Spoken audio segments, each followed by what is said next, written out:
아가서 4장 1절 말씀에서 7절까지 말씀을 읽겠습니다.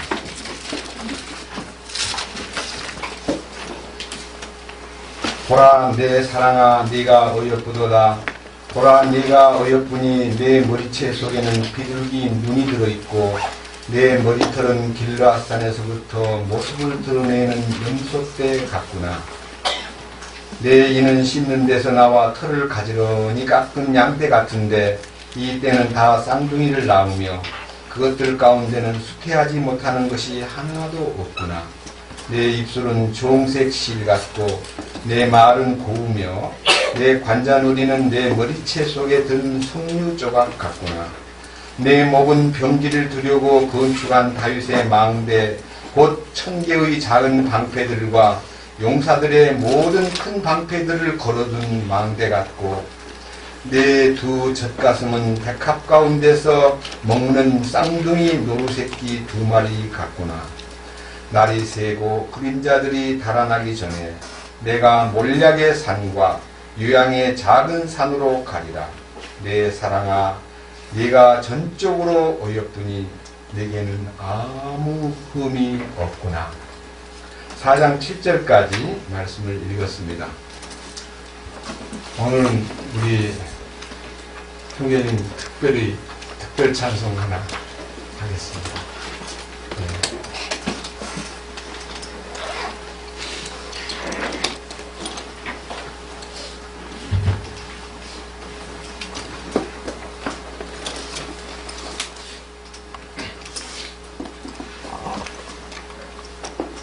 대가 없이 사랑케 하소서.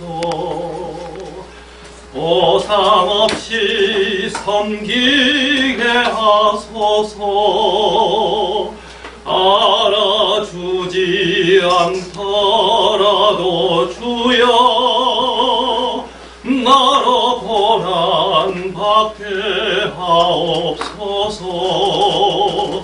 나는 마시지 못할지라도 나로 포도주 붓게 하소서. 나를 잃어 그들 위로하며 나를 쏟아 축복해 하소서. 동정이라 도움 굳지 않고 영광이라 부 굳지 않아 비참하고 외롭더라도 버림받고 멸시받아도 나그네 길에 슬픔 모두 참으며 멸류관 위에 대가 지불하리라. 주님 당신이 자기 땅에서 그러한 길 가셨듯이 우리를 위하여 주가 기꺼이 모두 잃은 바 되셨듯이 앞길이 얼마나 많나 몰라도 되돌아가지 않고 갑니다. 부당한 고통받아도 원망한 주의 본 배우게 하옵소서. 주여 참담한 시련 당할 때 나의 눈물을 닦아주소서. 주가 내 위로 계심 누리며 나로 생명샘 되게 하소서.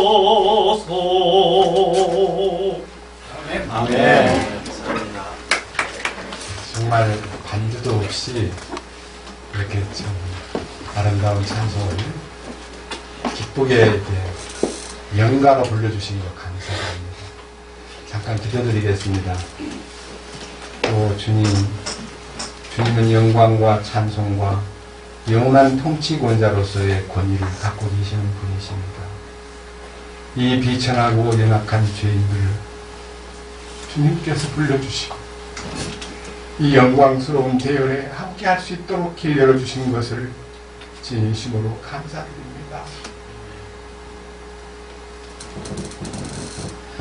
오늘 우리가 아가서 4장 말씀을 읽었습니다.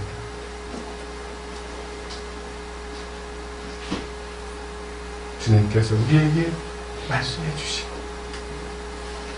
듣는 우리들은 사람의 말로 듣지 않고 하나님의 음성으로 듣게 돌보아 주시옵소서. 이 영광스러운 말씀을 감히 입을 벌려 증언하려 할 때 개인의 지혜나 개인의 표현에 맡기지 마시고 이 말씀을 기록하신 주 성령님께서 우리 마음을 감동하고 우리의 생각을 붙잡아서 주님의 놀라운 신비 안으로 우리를 이끌어 주시고 그 거룩한 신비의 눈을 열어주시고 이 말씀을 통해서 그 생명의 혁명이 일어나게 하시고 변화의 놀라운 체험을 할 수 있도록 돌봐 주시옵소서. 주님만이 이 자리에 함께 머리 숙여 간구하는 모든 심령들 속에 함께 역사하시고 우리에게 영과 혼을 분별하여 주님 거룩하신 뜻이 하늘에서 이루어진 것처럼 이 땅에서도 이루어질 수 있도록 돌보아 주시옵소서. 어떤 형편과 사정에 의해서 함께하지 못한 형제 자매님들 어느 곳에서 무엇을 하든지 주님께서 지켜주시고 돌보아 주시고 공급하여 주시옵소서. 우리 주 예수 그리스도의 이름으로 기도드렸습니다. 아멘.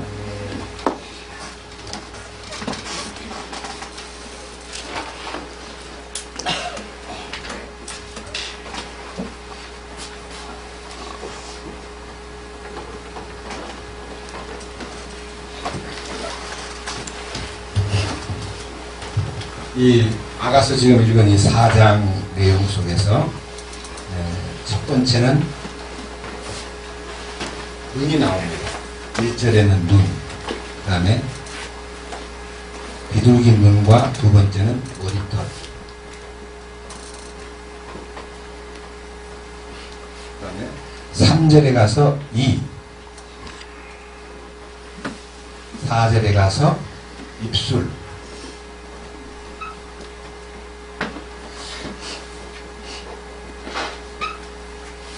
5절에 가서 지금 4절에 관자놀이,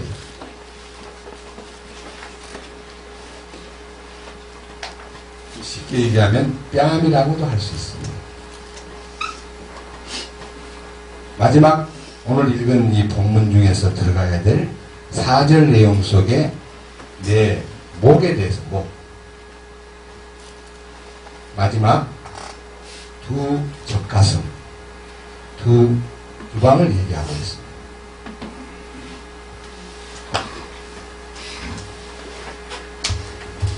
지금까지 지금 이 말씀을 지금 세 번째 말씀을 함께 나누고 있는데 눈은 주님을 바라보는 눈입니다. 비둘기 눈은 오직 주님 한 분에 주목하는 눈입니다.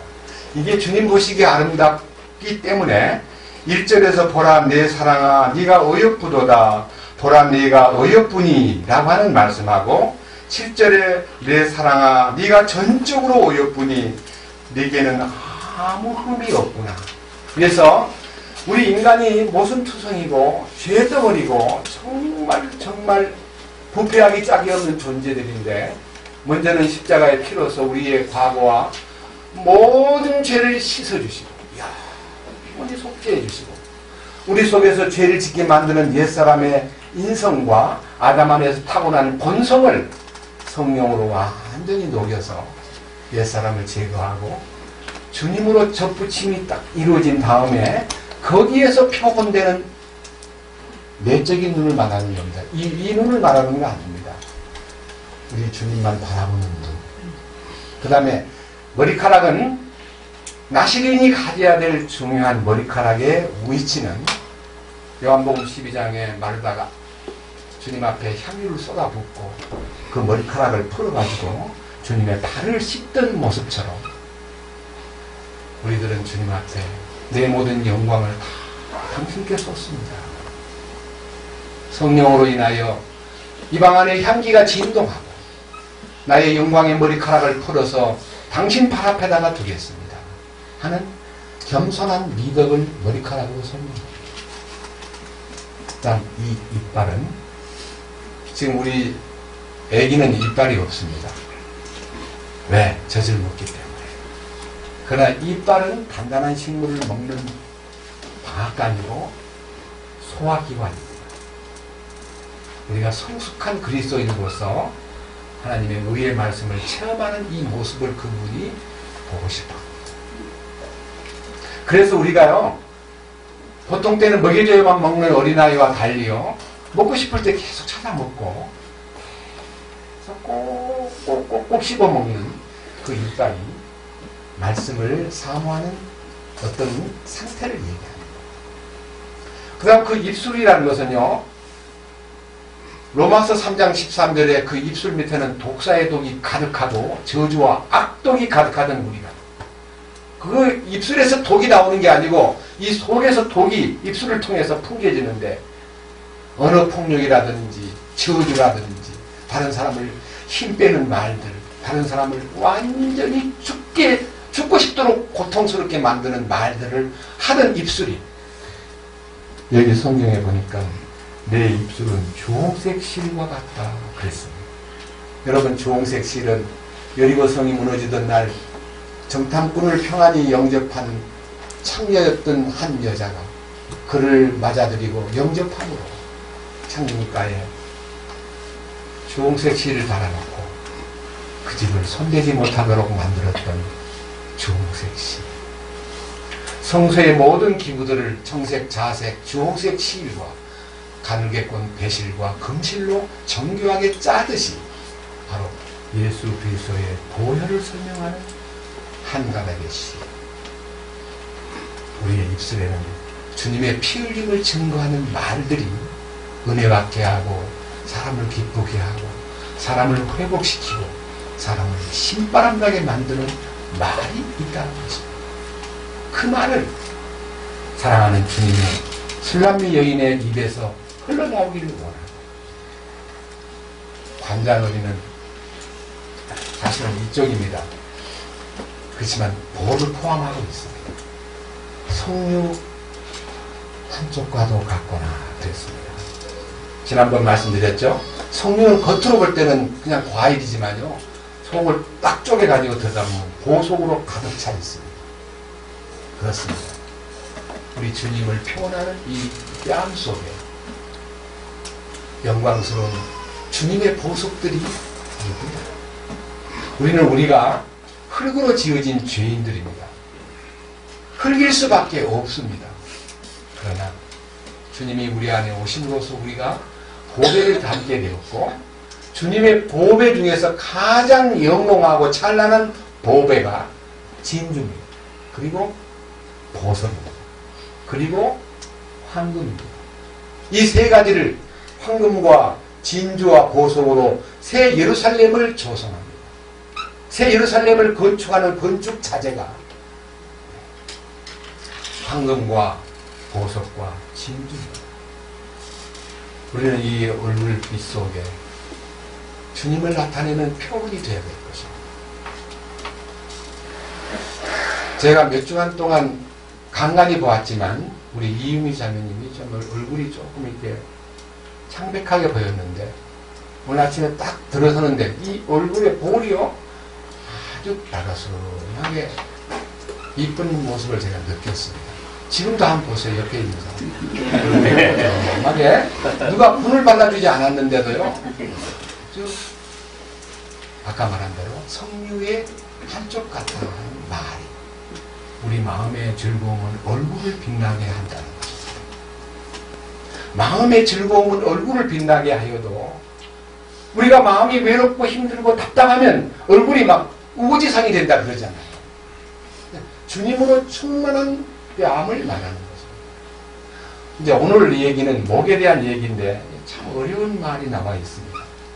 여기 4절에 내 목은 병기를 두려고 건축한 다윗의 망대 곧 천개의 작은 방패들과 용사들의 모든 큰 방패들을 걸어둔 망대 같고, 아무리 읽어봐도 왜 목이 망대 같다, 작은 방패와 큰 방패를 거기다 걸어두었다, 무엇을 얘기하는가?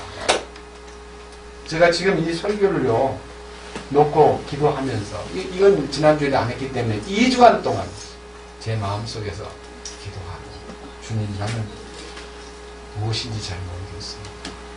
주님께서 좀 이 말씀을 좀 빛비춰 주시옵소서 하고 계속 기도했어요. 기도했는데 여기 두 가지 단어가 있는데, 하나는 다윗의 망대고 하나는 큰 방패 작은 방패들입니다. 큰 방패 작은 방패 다윗의 망대 하는 이 망대가 뭐하고 무슨 상관이 있느냐 이거예요. 여러분, 목은 무엇을 상징할까요? 목은 무엇을 설명하고자 이 목을 얘기할까요? 성경에 많이 있지만요, 시간이 많이 가기 때문에 대표적인 사건 하나를 목에 관한 얘기를 통해서 그 목이 어떻게 돼야 다윗의 망대가 되고, 그 망대 안에 큰 방패 작은 방패 한두 개도 아니고 1000개의 작은 방패와 용사들의 모든 방패를 갖춘 망대 같고라고 하는 말이 우리에게 아멘이 되기 위해서 저는 여러분들에게 먼저 목에 관련된 얘기를 말씀드리고 싶습니다. 성경 출애굽기 32장과 33장을 잠깐 살펴보겠습니다. 출애굽기 32장.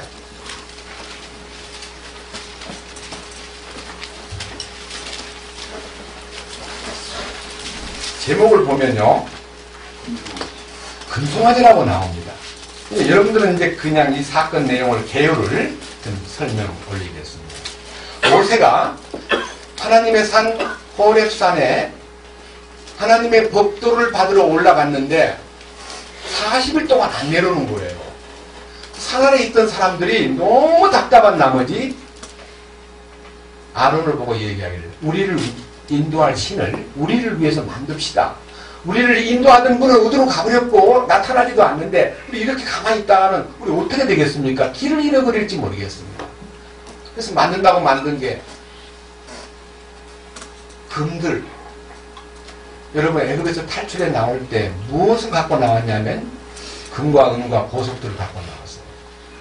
참 놀라운 것은요, 10가지 재앙의 마지막 재앙이 장자가 죽는 재앙이니까요, 이집트 안에 있는 모든 사람들의 처자들, 그리고 짐승의 첫 새끼가 6월절날 밤에 막 죽어가니까요, 너무너무 겁을 먹은 그 이집트의 모든 백성들이 아주 탄식을 하면서 제발 이스라엘 민족을 내보냅시다 하고 강력하게 막 원성을 하니까 바로 왕도 어쩔 수 없이 내보내는데, 그 내보낼 때에 하나님께서 이스라엘 사람들과 하는 말이, 우리 400년 동안 우리 부려먹은 대가를 달라. 한 번도 임금을 주지 않았지 않느냐. 손만 내밀어라.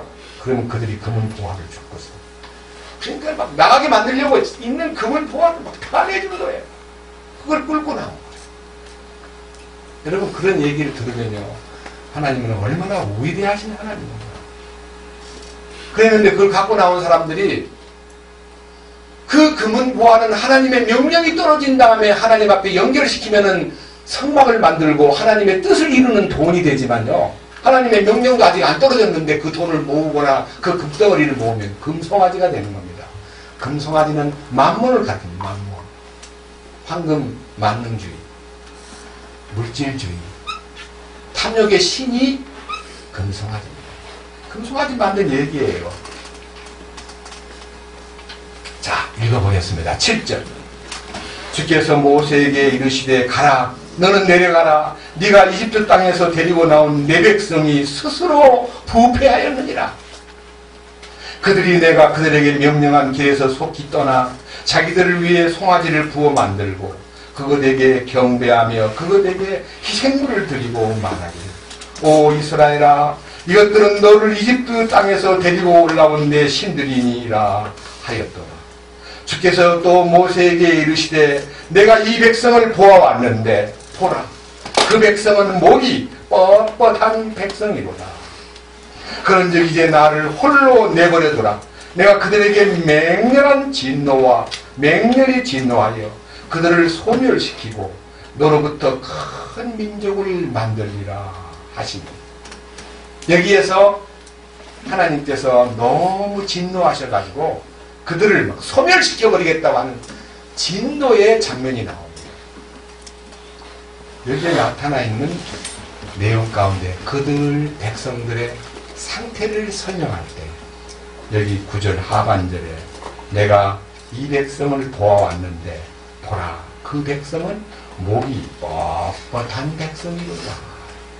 여러분 목이 뻣뻣하다는 말은요 우리 가운데 이제 정말 돈이 없을 때는 힘없이 살던 사람이에요. 갑자기 막 졸부가 돼가지고 목이 뻣뻣한 걸 일컬어 한국말로는 목에다가 깁스했다 그러죠. 네? 그런 말 들어보셨죠? 저 사람 말이야 갑자기 졸부가 되더니 목에다가 깁스했다 그러는데 그 깁스가 뭔 말인가 하니 교만과 건방진 것과 그 다음에 앞서가는 것과 남을 깔보는 것 전부 다 포함된 부패의 요소가 목으로 나타난다는 뜻입니다. 그게 이제 혼생명의 부패함을 목을 통해서 뻣뻣하게 나타나는 모습을 여기 금송아지 만든 그 백성들의 상태를 짚었습니다. 이것을 이제 신명기로 돌아가가지고 다시금 이것을 일깨워주기 위해서 모세가 이 말씀을 강론하는 속에 이 백성들의 상태를요 다시 한번 딱 꼬집는데 그 말이 아주 세밀하게 남아 있습니다. 여기는 그냥 다만 그 백성은 목이 뻣뻣한 백성이로다 라고만 했는데 신명기를 보면요 아주 세부적인 그 지적과 해결책까지 제시해 두었기 때문에 신명기 9장을 보겠습니다.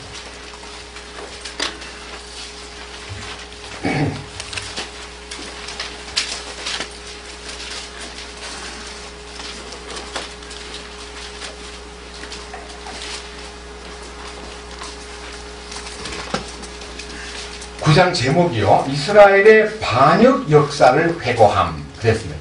이 반역을 하나님의 거룩한 말씀이 하달되기 전에 금송아지를 만들어가지고 하나님을 슬프게 만든 그 사건을 회고하면서 모세는 이렇게 말씀했습니다. 얘기가 너무 길기 때문에 5절부터 보겠습니다.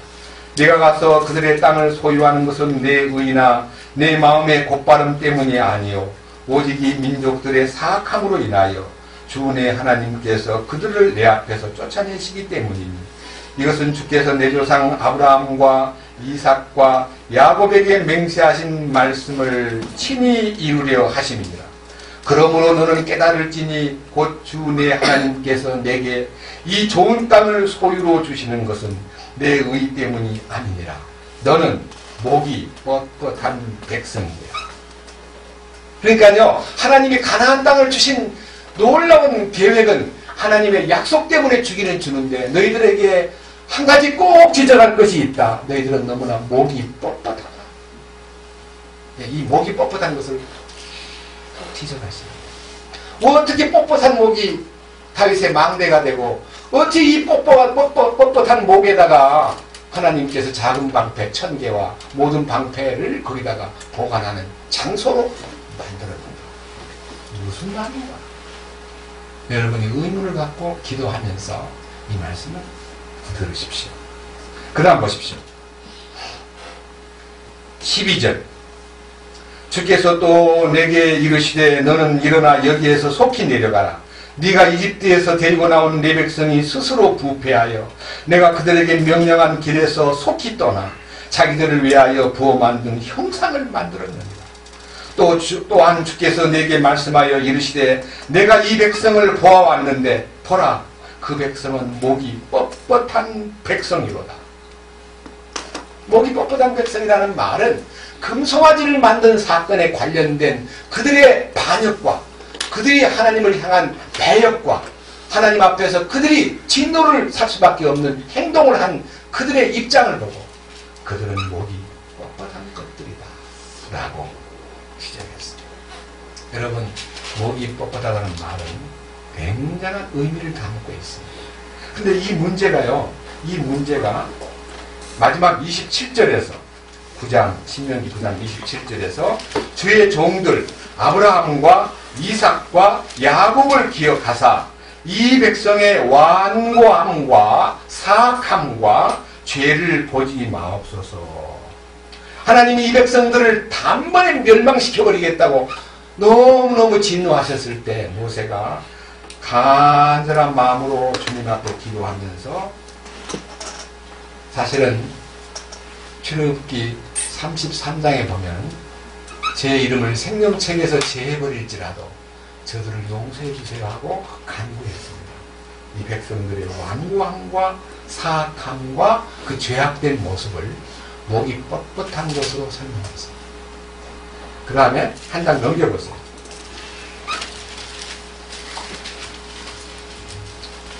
10장 12절입니다. 이게 해결책입니다. 이제 이스라엘아 주 내 하나님께서 내게 요구하시는 것이 무엇이냐? 오직 주 내 하나님을 두려워하여 그분의 모든 길로 걷고 그분을 사랑하며 또 내 마음을 다하고 혼을 다하여 주 내 하나님을 섬기며 내가 이날 내 행복을 위하여 내게 명령하는 주의 명령과 그분의 법규를 지키는 것이 아니냐. 보라 하늘과 하늘들의 하늘과 땅과 그 안의 모든 것도 주 내 하나님의 것이나 오직 주께서 내 조상들을 기뻐하시고 그들을 사랑하사 그들의 뒤를 이을 그들의 씨 곧 너희를 모든 백성들 위로 높이 택하셨음이 이날과 같으니라. 다같이 16절. 그러므로 너희는 너희 마음의 포피에 할례를 행하고 다시는 목을 뻣뻣하게 하지 말지니. 이게 목이 뻣뻣한 것이 해소되는 길, 목이 뻣뻣한 것이 부드러운 목으로 바꾸어지는 것은 마음의 할례를 받는 거다 하는 것입니다. 마음의 할례를 받으면 이 목이 꺾입니다. 마음의 할례를 받으면 이 뻣뻣한 목이 부드러운 목이 됩니다. 근데 이 할례 받아야 된다는 이 바로 여리고 성을 바라보면서 마지막 이 신의 광야를 거쳐 험난한 광야를 거쳐가지고 이제 마지막 가나안 땅을 접경해 두고 모세가 가르쳤던 두 번째 명령, 신명기라는 것은 두 번째 말씀하심이라는 뜻입니다. 너희가 너희 목을 가나안 땅에 가서 그 주신 땅을 제대로 관리하려면 마음의 포피를 잘라내는 할례를 받아야 된다. 마음의 포피가 뭡니까? 이 마음을 싸고 있는 껍데기가 뭐냐 이거예요. 이게 혼이에요. 혼을 잘라내야 돼요. 거기에는 하나님의 신비가 들어있습니다. 사도행전 7장 보겠습니다. 이 일에 대한 스데반의 외침을 한번 들어봅시다. 사도행전 7장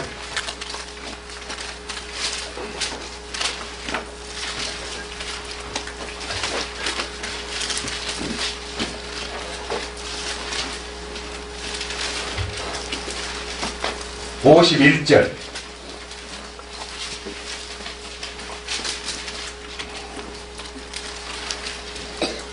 사도행전 7장 51절입니다. 목이 뻣뻣하고 마음과 귀에 할례받지 않은 자들아, 너희가 항상 성령님을 거역하되 너희 조상들이 행한 것 같이 너희도 그렇게 행하는도다. 대언자들 중에서 너희 조상들이 핍박하지 아니한 자가 누구였느냐? 그들은 그 의로우신 분의 오심을 미리 보여준 자들을 죽였고 이제 너희는 그분을 배반하여 넘긴 자요 살인한 자가 되었나니 너희가 천사들을 통하여 제정하신 율법을 받고도 그것을 지키지 아니하였도다 하니라. 여기 이스라엘 사람들이 역사 속에서 많은 주님의 대언자들을 핍박한 것만 아니라 그들이 증거한 마지막 구원자 예수 그리스도 메시아를 너희가 죽이지 않았느냐. 이유는 너희가 목이 뻣뻣했기 때문이다. 예수를 죽인 죄는 뻣뻣한 목 때문이야. 마음과 귀에 할례를 받지 않았기 때문에 일어난 사건이야. 이렇게 말을 들으면요, 그들이 신명기에 기록된 뻣뻣한 목에 대한 하나님의 해결책을 듣고 회개해야 되는데요. 무슨 태도를 취하냐면요, 그들이 54절 그들이 이것들을 듣고 마음이 상하여 그를 향해 이를 갈거늘. 아이고, 이를 갈라고 이를 준 게 아니거든요. 이렇게 이를 갈면요, 1000년 동안 믿고 예수 믿고 제대로 못 살면 1000년 동안 슬피 울며 이를 갈라는 얘기도 들으셨죠. 어떻게 그렇게 이를 갈면 1000년 동안 지내면 이가 남아나겠습니까? 구원을 받고 마음의 할례를 받지 않은 사람은 이를 가는 운명에 빠집니다. 얘들은 잠시만 이를 갈고 스데반이를 죽임으로써 이를 가는 걸 중지하려고 그랬는데 스데반이를 죽임으로써 이를 갈고 있는 것이 중지되지 않고 그들은 계속해서 엄청난 형벌 속으로 들어갔습니다. 마음의 할례를 받아야 뻣뻣한 목이 꺾이고 부드러운 목이 되는 것입니다. 여러분, 마음의 할례가 우리에게 이루어지기 위해서 우리는 어디로 가야 됩니까? 옛날에는 칼을 들고 그냥 아무나 옷 뺏겨가지고 그냥 이렇게 성기 그 표피를 그냥 잘라내면 됐지만 우리 마음의 표피를 어떻게 잘라냅니까? 그렇습니다. 성령의 검으로 우리 혼의 껍질을 주님께서 수술합니다. 성령의 역사입니다. 골로새서 골로새서 2장입니다.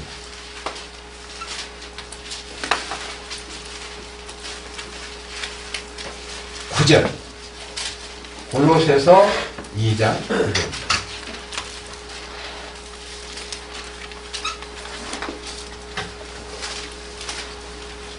그분 안에는 하나님의 신격의 모든 충만이 몸으로 거하시고 또 너희는 모든 정서와 권능의 머리이신 그분 안에서 완벽하며, 여기에 주님 안에 충만이 있고 주님 안에 완벽함이 있다.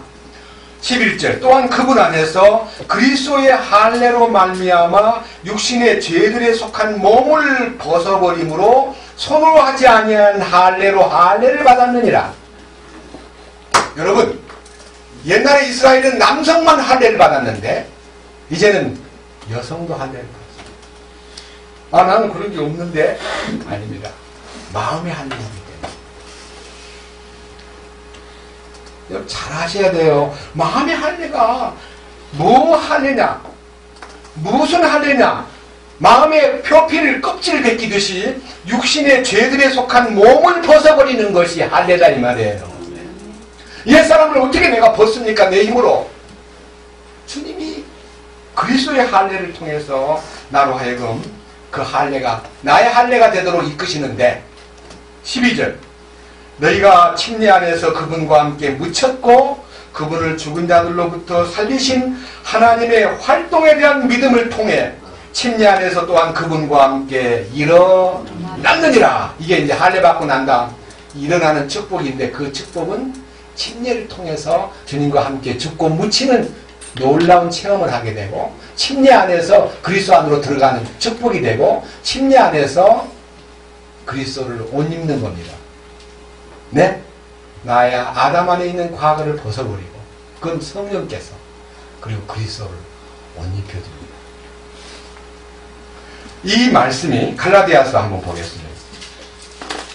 이 말씀이 우리에게 실제가 되기 위해서 우리가 불행하게도 너무 이론적으로만 알고 모르게 지나갔던 것이 갈라디아서 3장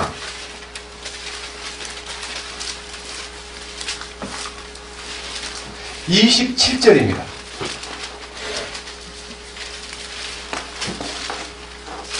갈라디아서 3장 27절 너희 중에서 그리스도 안으로 침례를 받은 자는 여러분 그리스도 안으로 침례받는 거 하고요 그냥 구원받았다고 너무 흥분돼서 그냥 어디 좀 물 있는 데 가가지고 사람들이 막 넣어서 막 침례를 주더라 그거요 죄송합니다. 형식이 나쁜 건 아니지만 내적인 내실 없는 형식은 껍데기입니다. 저도 그런 침례를 받았어요. 그런 침례를 수천 명한테 줬어요. 그런데 그리스도 안으로 받은 침례는 어떤 일이 벌어집니까? 다 어떤 일이 일어나요? 그리스도로 옷 입었느니라. 그리스도로 옷 입으면 뭐같이 됩니까? 그리스도같이 되잖아요. 우리 오수영 형제님이 아주 예쁜 빨간 옷을 입고 와가지고 저보고 하는 말이 형제 나이 들면 빨간 옷을 입어야 되네. 저도 동의했습니다. 빨간 옷을 입으면 젊게 보이잖아요. 유난히 광채가 나서 나중에. 근데 만약 여기에서 경찰복을 입고 누가 하나 들어왔습니다. 그럼 그 사람 뭐같이 보여요? 경찰같이 보이죠. 의사 가운을 입고 머리에다가 탁 이렇게 어떤 뭐 청진기 뭐 비싼 거 뭐 이렇게 청진기 아니고 뭐라 그래 이거 앞에다 의사 모자 같은 거 반사경 그런 거 탁 쓰고 누가 하나 들어오면 그 뭐예요? 의사같이 의사가 아니어도 의사같이 보인다 이거예요. 예수님은 옷 입으면 뭐같이 보여요? 예수님 같이 보이는데 예수님 아닌 것처럼 행동하면 가짜 예수구나. 또 경찰은 경찰인데 아주 그냥 지저분하게 행동하면 아주 경찰 아니고 무슨 거지구나. 그러면 차라리 경찰복을 벗어야지. 경찰 신분으로서의 질서와 어미한 모습을 갖춰야 됩니다. 그리스도를 옷 입었는데 어떻게 나타나느냐? 28절 거기에는 그러니까 그리스도를 옷 입은 사람 침례를 통해서 그리스도 안으로 참으로 변화된 사람은 거기는 유대인도 그리스인도 매인자도 자유론자도 남자도 여자도 구별이 없다. 아까 제가 그랬죠. 할례는 남자만 받는 줄 알았는데 이제는 그리스도의 할례는 여자들도 받습니다. 신기한 거 아니에요?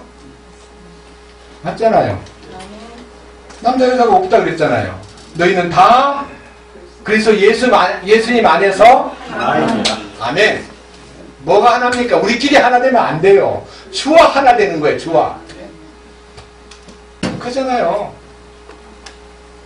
이 놀라운 사실이 우리 안에 확실히 이루어지면 29절에서 너희가 그리스도에게 속한 자가 되면 곧 아브라함의 씨가 되고 약속에 따르는 상속자가 된다. 이 상속자라는 게요 우리에게 얼마나 우리를요 분발시키고 우리를요 역동적으로 만드는 아주 놀라운 내면에서 우리를 솟구치게 만드는 힘이 상속권을 소유했다는 겁니다. 이게 목이 꺾인 얘기입니다. 그러면 자 목이 꺾였는데 목이 꺾이고 나니까 어떤 일이 나타났느냐? 여러분 아까 말한 다윗의 망대라는 말이 다윗의 망대. 여러분 망대는요 이 사전에 보니까 탑이에요. 타워. 높은 탑이에요. 타워는 왜 만듭니까? 멀리 보는 거요. 원시야 멀리 보는 눈을 탑에 올라가야 망대에 올라가야 멀리 보는. 멀리를 왜 보려 그래요? 적군이 오는 것을 감지하고 그 다음에 예를 들면요 망대를 세워놓고 누가 감시하는데 옛날 보면요 그 망대 위에서 보면은 빨리 저 건너에서 누가 어떤 저는 이제 산림을 지키는 그 당시 농수산군지 하여튼요 산림 감시원이요 망대 높은 산에 망대에 앉아가지고 아저씨 여기서 뭐 하시는 거예요? 그랬더니 누가 나무 잘라가나 그런 거 감시한다 그래요. 그러니까 법을 어기고 나무를 훼손하는 사람을 잡기 위해서 망대에 서가지고 저 위에 망대끼리는요 전부 다 워키토키를 들고 있는 거예요. 우리가 핸드폰이 없던 때. 그래서 그 골짜기 누가 나무를 메고 있어 하고 알려주면요 그 사람 잡으러 가든지 쫓아냅니다. 그게 뭐냐면 해코지하고 적을 막는데 망대가 필요합니다.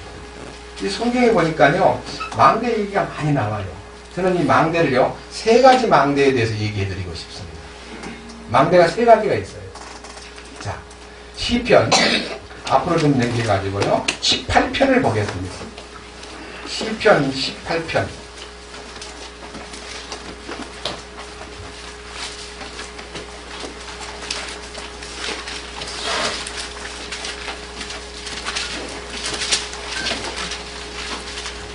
(1절과) (2절) 말씀을 읽겠습니다. 시편 18편 1절과 2절입니다.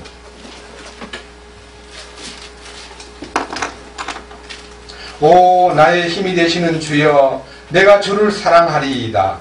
주는 나의 반석이시오, 나의 요새시오, 나의 구출자시오, 나의 하나님이시오, 내가 신뢰할 나의 힘이시오, 나의 방패시오, 나의 구원의 뿌리시오, 나의 높은 망대시로다. 이 망대가 무슨 망대길래 나의 높은 망대. 여러분 마음속에서 주님이 나의 높은 망대라고 하셨는데 이 망대가 주는 의미가 방금 읽었던 성경에는 여러 가지는 다음에 얘기하기로 하고 나의 방패시오, 나의 구원의 뿌리시오, 나의 높은 망대시로다 그랬는데 이 높은 망대가 영적 체험을 얘기하는 겁니다. 아까 말한 대로 높이 올라가서 보는 것은 멀리 보기 위해서라고 얘기했는데 이 멀리 보는 원시하는 근시한 말, 멀리 보는 원시하는 주님께서 어떤 조건을 초월한 사람에게 그 눈을 주시는 겁니다. 망대. 이 말씀을 잡고 베드로 후서 1장을 보겠습니다. 베드로 후서 1장.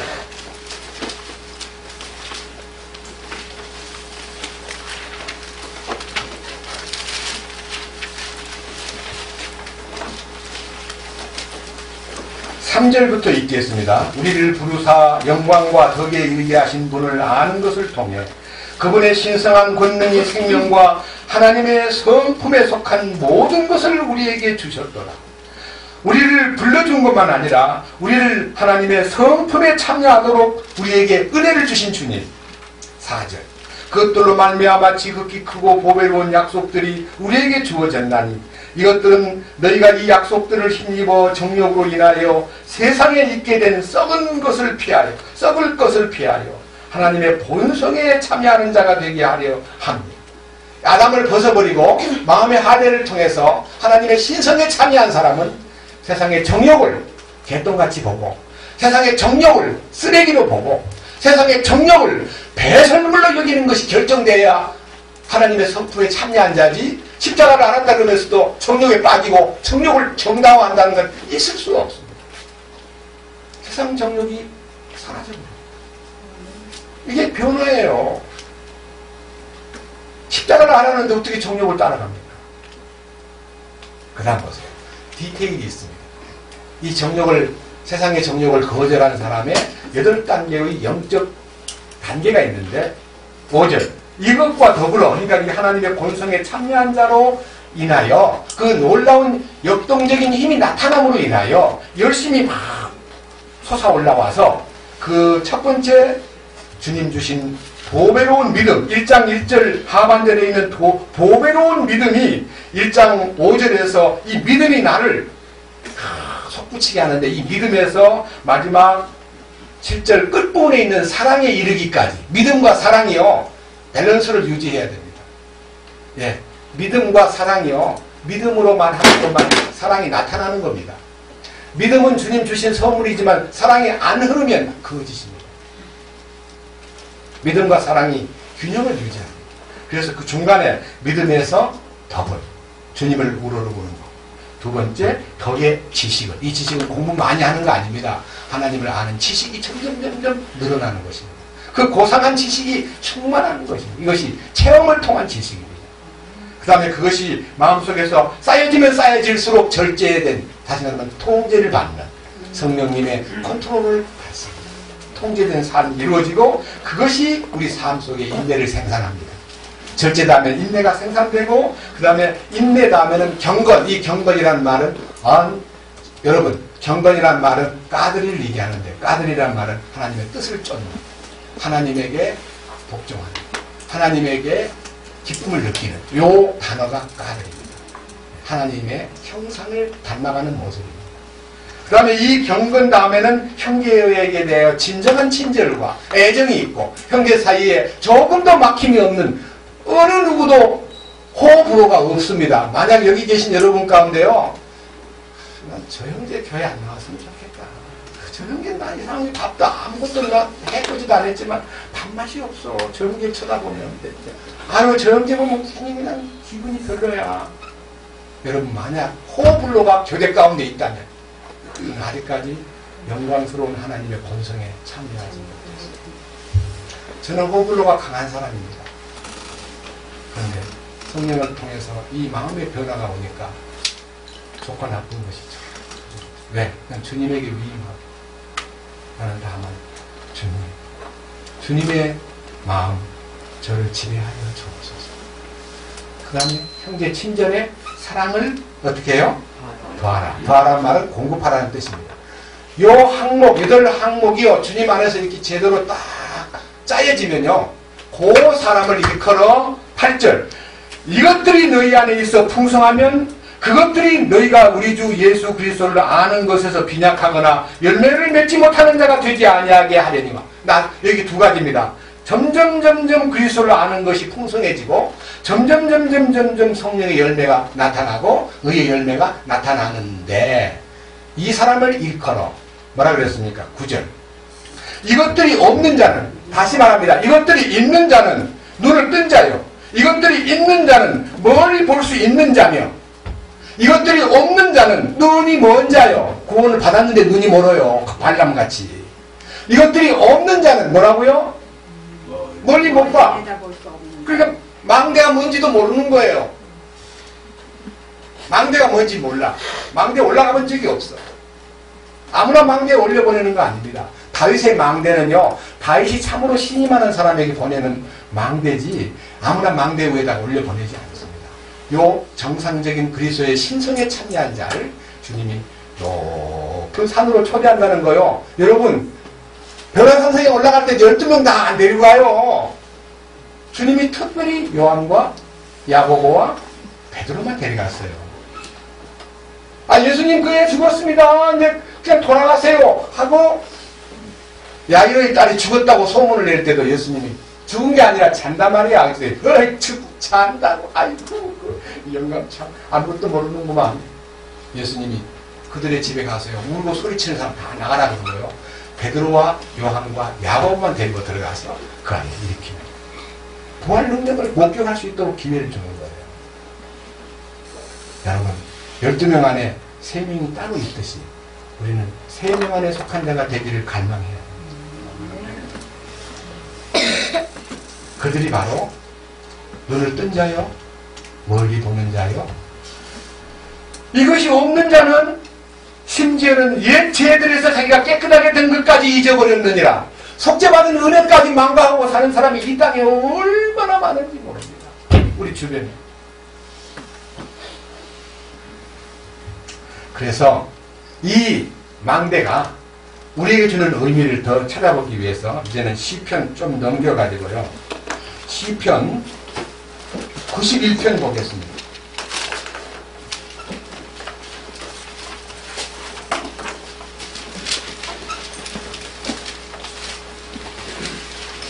음, 91편 보기 전에요, 아까 읽었던 시편 18편 마저 하나 보고 넘어가겠습니다. 시편 18편 35절입니다. 같이 읽겠습니다. 35절 같이 보겠습니다. 또 주께서 주의 구원의 방패를 내게 주시며 주의 오른손이 나를 붙들고 주의 부드러움이 나를 크게 만들었나이다. 여기요, 내 주의 오른손이 나를 붙들어주고 주의 부드러움이 나를 크게 만들었다는 말은, 다른 말로 말하면 주님의 온유가 나타나서 나를 키운다 이거예요. 무슨 구원이냐? 방패 중에서 구원의 방패가 주어집니다. 여러분, 이 구원의 방패는요, 제사한 받은 얘기가 아닙니다. 이 구원의 방패는 혼의 구원을 가리킵니다. 혼의 구원을 받아야 온유해지고요, 부드러워집니다. 아까 뻣뻣한 것이 꺾이고 부드러운 목이 되듯이 혼의 구원을 받아야 이 방패가 주어지고, 이 방패가 주님으로 대치되면서 우리 자신이 무엇을 방어하는 게 아니라 주님이 나의 방패시구나 하는 것을 알게 됩니다. 창세기 14장에서 그들라오메를 치고 돌아온 아브라함이 소돔 고모라의 왕이 내미는 재산과 전리품을 다 거절하고 전리품의 10분의 1을 의의 왕, 평화의 왕에게 10분의 1을 바친 다음에 그거 다 당신 몫이오 하고 내미는 소돔 왕의 제안을 단호하게 거절하면서 나는 당신이 내미는 그 재물을 신근앞을 하나도 취하지 않겠소. 훗날 당신이 소문을 내기를 아브라함이 부자 된 것은 나 때문이야. 내가 아브라함을 부자 만들었어. 그런 말이 들릴까봐 나는 그 물질을 만지지 않겠어. 다 가져가죠. 그래서 모든 것을 거절하고 딱 주님 앞에 서니까요. 창세기 15장에서 전능자 하나님이 나타나셔가지고 아브라함아, 나는 너의 방패가 되어주겠다. 너의 지극히 큰 상급이 되어주겠다. 창세기 15장 1절에 기록되어 있습니다. 구원의 방패라는 것은요, 주님의 도우심이 나타나서 모든 것을 주님이 막아주시고, 병이 쳐들어오는, 적군이 쳐들어오는 어떤 공격이 오더라도 막아주는 능력이 주님에게 있어야 되는 것입니다. 그래서 이 방패를 보존한다는 말은 천개의 작은 방패와 모든 큰 방패들이 그 망대에 보존되었다는 말은 그러한 마음의 할례가 이루어지고 성령의 신성한 성품 안에 머물러 있는 사람에게는 주님이 모든 것을 완벽하게 구비해 놓고 우리를 돌보신다는 것입니다. 이것이 이 축복의 말씀 속에 다 들어있는 것입니다. 저는요, 이 말씀을 마음에서 이렇게 읽으면서 정말 이렇게 놀라운 말씀이 우리에게 주어져 있구나. 이 목하고 그 방패와 망대하고 관계성이 딱 열리면서 감사합니다. 이제 자신있게 말씀을 선포하겠습니다. 그래서 다시 이제 시편 91편 보겠습니다.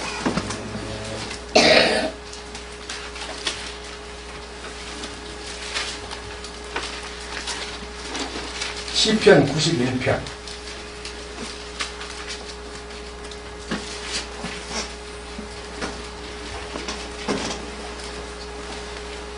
1절부터 읽겠습니다. 지극히 높으신 이의 은밀한 곳에 거하는 자는 전능자의 그늘 밑에 거하리로다. 내가 주에 대하여 말하기를 그분은 나의 피난처시요 나의 요새시요 나의 하나님이시니 내가 그분을 신뢰하리라 하리로다.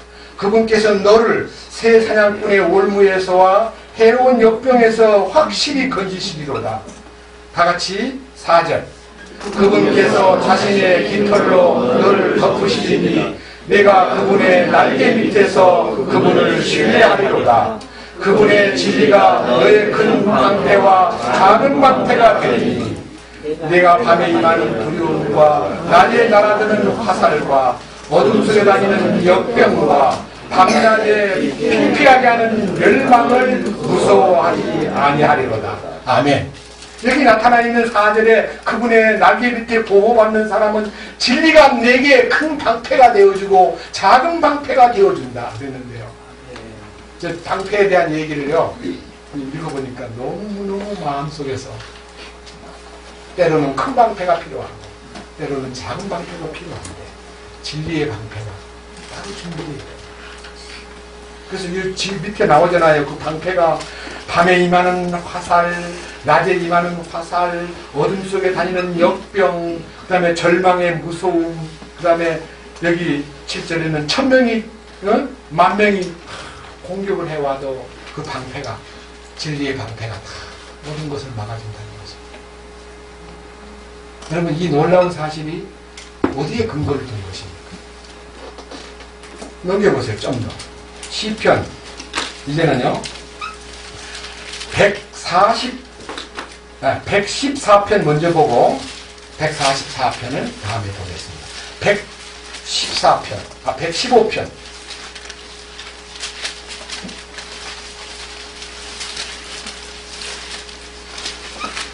9절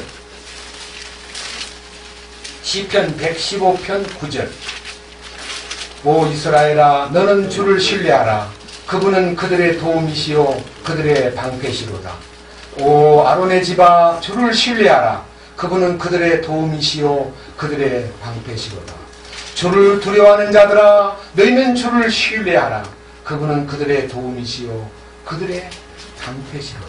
여기에 후렴처럼 이 9절, 10절, 11절에서 이스라엘 전체에게 선택된 아론의 집 식구들에게 11절에는 주님을 참으로 두려워하는 자들에게 주님을 신뢰하면 그분이 너의 도움이 되시고 너의 방패가 되어 주신다 하는 약속을 하셨습니다. 그러니까 하나님이 나의 방패가 되는 거예요. 이 방패가 우리 삶 속에서 그 방패가 보존된 그 망대에 우리를 머물게 했다는 말은 이 목이, 여러분 이 목이라는 것은 또 반대로요. 이거 뭐예요? 이거 목 날아가는 거예요. 목 날아가면 생명 날아가요. 사실 이 목은요 신앙생활에 굉장히 중요한 의미를 상징하고 있습니다.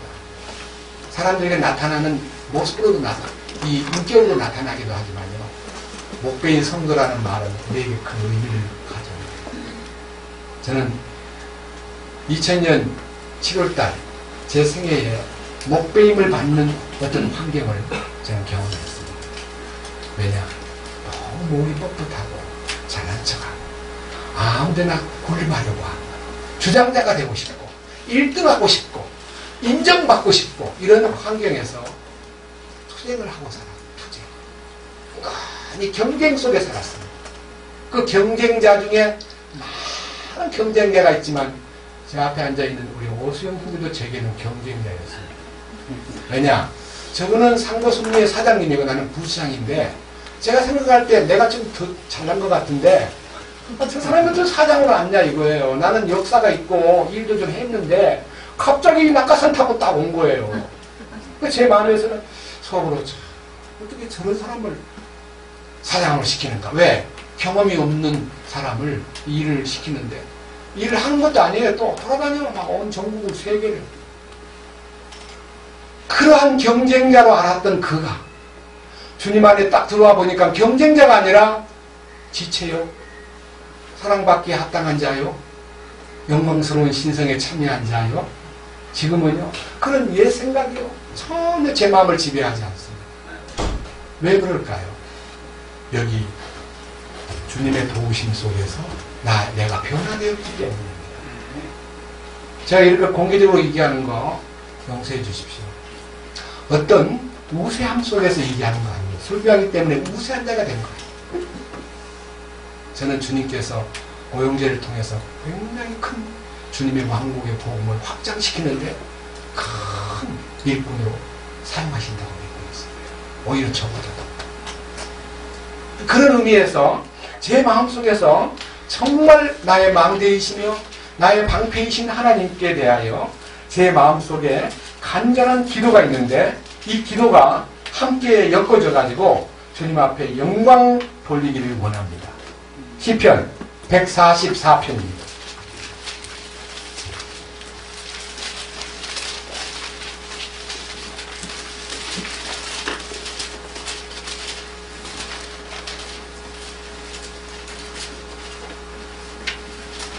1절과 2절 같이 보겠습니다. 나의 힘이 되신 주를 찬송할지어다. 그분께서 내 손을 가르쳐 전쟁하게 하시며 내 손가락을 가르쳐 싸우게 하시는도다. 그분은 나의 선함이시요 나의 요새시요 나의 높은 망대시요 나의 구출자시요 나의 방패이지. 내가 그분을 신뢰함으로 그분께서 내 백성을 내 밑에서 복종하게 하시는도다. 이 시가 다윗의 시입니다. 네, 백성들을 복종시키는 힘은 내가 뭐 거기가 서고 내가 뭐 똑똑해서 통치를 잘해서 백성들이 고분고분 말을 듣는 게 아니라 주님이 전쟁하고 싸우는 이 모든 일에 주님을 찬송하는 힘도 주께서 주신 것이고 전쟁 때의 모든 힘도 주께서 주신 것이고 또 싸우는 모든 일에도 주님의 지시를 따라 싸우니까 이기더라는 겁니다. 네? 주님의 지시를 받고 싸웠기 때문에 이긴 거예요. 혼자 이긴 거 아닙니다. 다윗은 많은 전쟁을 치루었지만 한 번도 지지 않았습니다. 왜? 주님이 그와 함께하고 전쟁의 전법을 주셨기 때문에.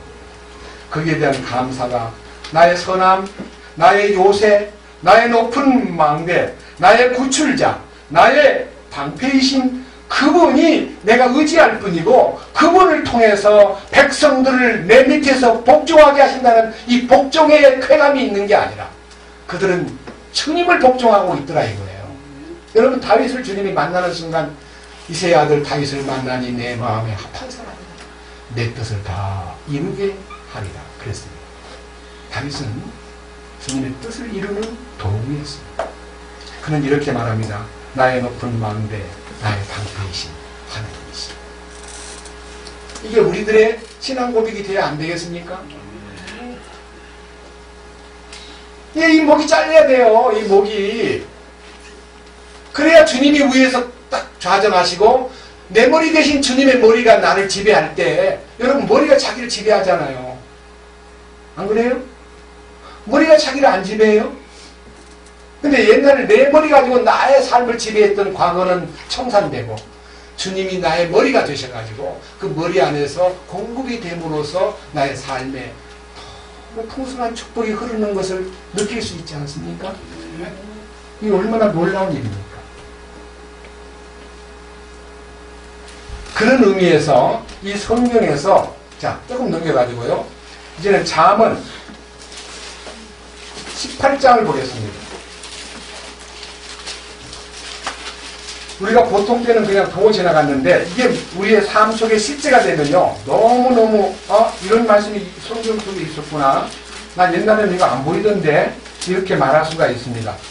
잠언 18장 같이 읽겠습니다. 10절입니다. 10절 다 같이요.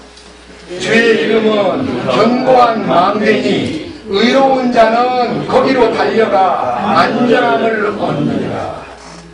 주님의 이름이 견고한 망대다. 그러니까 주님의 이름이 얼마나 놀라운 비전을 주고 주님의 이름이 얼마나 놀라운 능력이고 주님의 이름이 얼마나 놀라운 안전을 보장하는가를 안다면 주님의 이름과 관련된 우리의 삶이 얼마나 행복한가를 느낄 수 있습니다. 그렇다면 우리는 내 이름으로 아니면 어떤 유명한 대통령 이름으로 유명한 사장 이름으로 우리 이런 거 있잖아요. 우리 잘못된 습관 중에서요.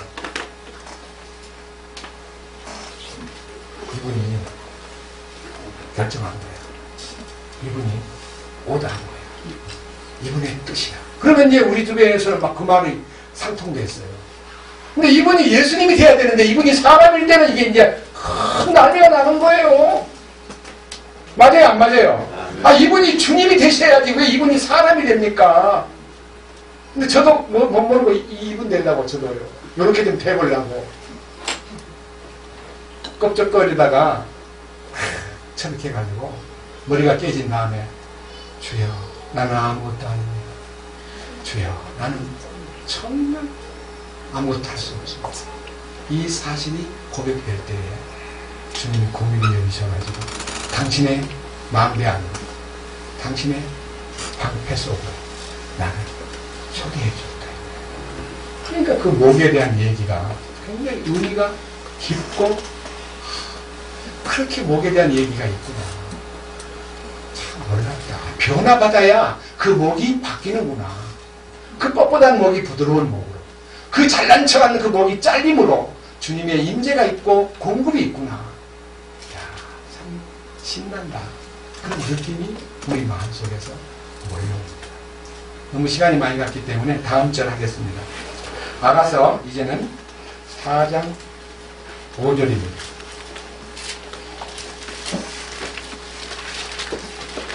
내 두 젖가슴은 백합 가운데 먹는 쌍둥이 노루새끼 두 마리 같구나. 저는요, 이 성경 읽을 때 어떤 사람들은 뭐 무슨 성경에 무슨 뭐 두 유방 얘기를 나오고 뭐 이런 거는 좀 애들이 볼 때 좀 이상하게 안 볼까 느끼는데요. 여러분, 젖가슴은 풍요를 나타내는 것입니다. 생명의 풍요. 생산하는 엄마에게 나타나는 축복의 젖이 흐릅니다.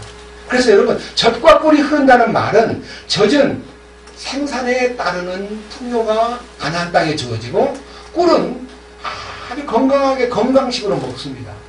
젖과 꿀이 흐르는 땅이라는 것은 주님의 풍요와 공급이 넘치는 환경을 얘기합니다. 이 젖은 이제 이 젖가슴에 대한 얘기를요, 이제 아가서를 쓰신 분 중에서 잔루기용 자매 혹은 워치만니 기타 등등 여러분들의 얘기를 읽어보니까 제가 이제 읽어본 얘기를 한번 설명해 보겠습니다. 이 젖가슴을요, 백합밭 가운데서 먹는 쌍둥이 노루새끼 두 마리 같구나 했는데 잔루기용 자매와 워치만니는 이 젖가슴을요, 믿음과 사랑이라고 정의를 내렸습니다. 그래서 성경을 많이 이제 인용해가지고 믿음과 사랑이 두 유방이다 이렇게 말했습니다. 저는 그것을 무조건 노라고 하지 않고 아멘 하고 계속 기도했습니다. 무조건 그분들이 주석을 달았다고 해서 무조건 아멘하고 따라갈 수가 없잖아요. 기도했습니다. 좀 있으니까 어떤 사람이 쓰는 신학자는 아니야, 그건 말씀과 기도야. 말씀과 기도는 두 개의 축을 이루고 있는 말씀과 기도. 말씀과 기도가 두 젖가슴이야. 그런 분도 있고요. 또 어떤 사람은 아니야, 주님 받으신 고난과 침례가 두 젖가슴이야. 고난 받으심과 죽으신 그 침례받는 것이 있어야 이게 균형을 이루는 거 아니냐. 또 어떤 사람은 아니야, 은혜와 진리야. 아니야, 주님 죽으심과 부활이야. 뭐 생각대로 막 해석을 많이 해놨는데 저는 이걸 놓고 기도했어요. 주님, 나는 이거 선택하고 싶지 않고요, 주님이 좀 저한테 이 두 젖가슴을 좀 알려주세요.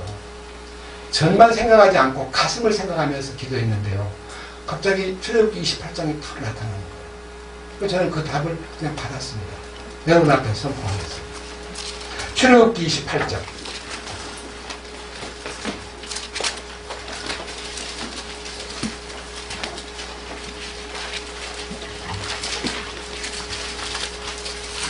출애굽기 28장입니다.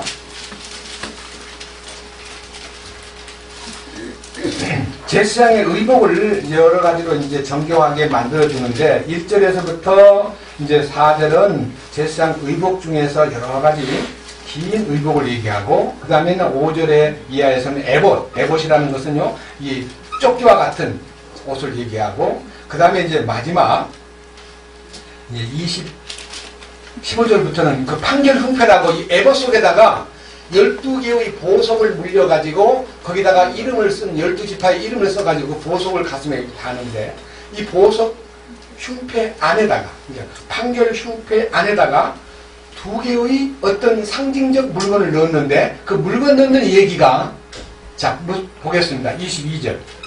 너는 흉패 위에 순금으로 꼬은 것의 끝에 사슬들을 만들고, 또 흉패 위에 금고리 두 개를 만들어 흉패의 두 끝에 그 두 고리를 달며 흉패의 끝에 있는 두 개의 고리에 금으로 꼰 두 개의 사슬을 달고, 그 두 개의 꼰 사슬의 다른 두 끝을 두 개의 장식핀에 고정시키며 그것들을 에봇의 앞쪽에 있는 에봇의 어깨 조각들에 달지니라.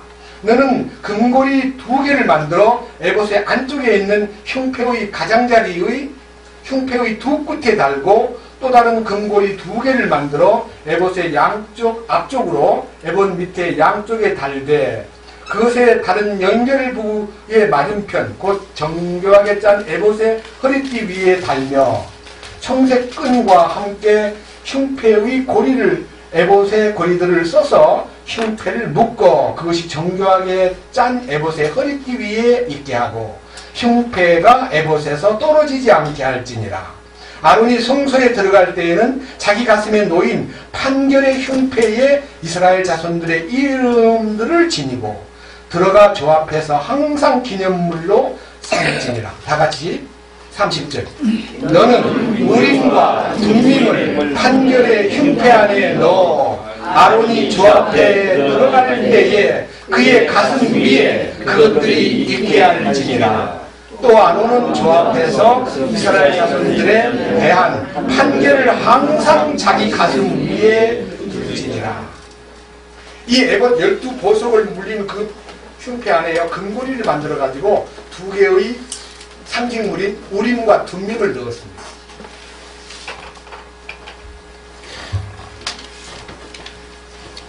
우림과 둠밈.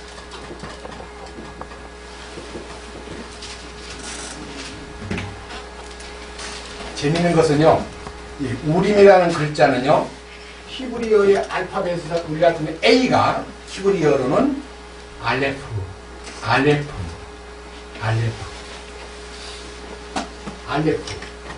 그 다음에 끝자가 22번째는 끝자가 타브입니다. 타브인데 타브는 오메가에 속합니다. 요 단어가 하나님은 알파와 오메가 있습니다. 처음과 나중이시고 시작과 끝이십니다.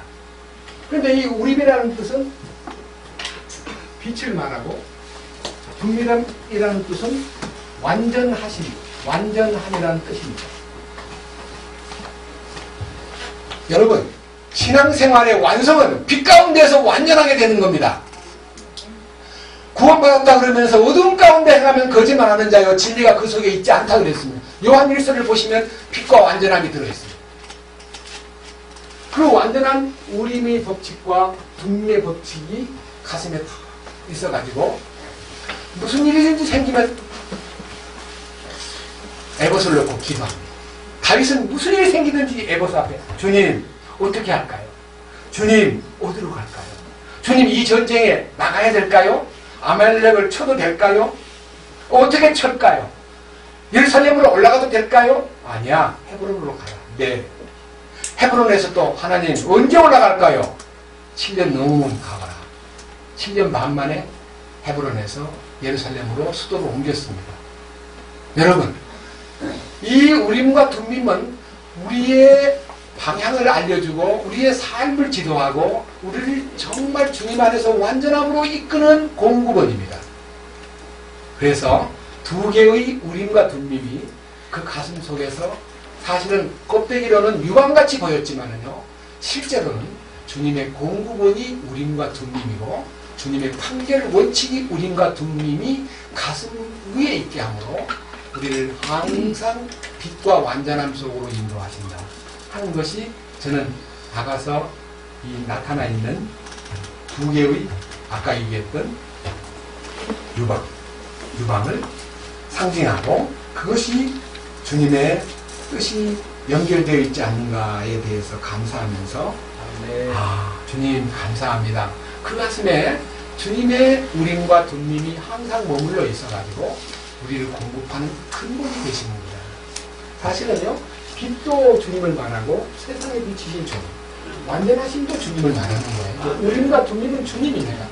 주님이 우리를 공급하시는 근원이고 그 안에서 우리가 모든 것을 누리고 모든 것을 결정하는 결정권이 그 판결 흉패 안에 들어있는 가슴 위에 올려있는 우림과 둠밈 속에 모든 것이 있구나.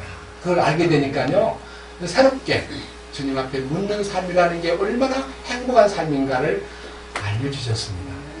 이 일에 대해서 주님을 찬양합니다. 그 다음 아가서 4장 6절 날이 새고 그림자들이 달아나기 전에, 날이 샌다는 말은 어둠이 짙어 있을 때, 날이 새간다는 말은 여명이 있을 때의 그 말, 빛이 나타나는 장면을 날이 샌다고 말합니다. 맞아요, 안 맞아요? 제가 군대에서 본초를 서보니까 언제 가장 어두습니까? 해 뜨기 직전. 네, 지금요, 밤이 깊고 낮이 가까웠다고 하는 것이요, 지금 이 시대가요, 이 역사 속에서 가장 어두운 시대입니다. 곧 샛별이 떠오를 것입니다. 근데 그 샛별이 떠오르는 것은 공간 개념의 샛별보다는요, 마음에 떠오르는 샛별이 더 중요합니다. 베드로후서에 약속되어 있죠. 내 마음에 샛별이 떠오를 때까지 주의하라. 날이 새고 그림자가 달아난다는 말은 이제 이 어둠에 속한 이 섀도우가, 그림자는 솔직히 말해서 뭡니까? 그림자가 달아나는 게 여러분 생각할 때, 네? 아니요. 밝아지면 그림자가 생기죠. 그림자는요, 율법이 다 그림자예요. 구약의 이 얘기들이. 예? 다 사라져요. 이제 새 언약의 실체를 우리가 맞이하는데 그 새 언약의 실체가 두 가지. 몰약의 산과 유양의 산으로 가리라. 이 두 가지가요, 우리 안에서 우리 신앙의 절정을 이루는 네가 어여쁘고도 어여쁘고 아무런 흠이 없구나. 전적으로 예쁘구나. 라고 말씀을 듣기에 합당한 자가 되는 것이 몰약의 산으로 유양의 작은 산으로 가는 것입니다. 예, 마이크 안 나오나? 예.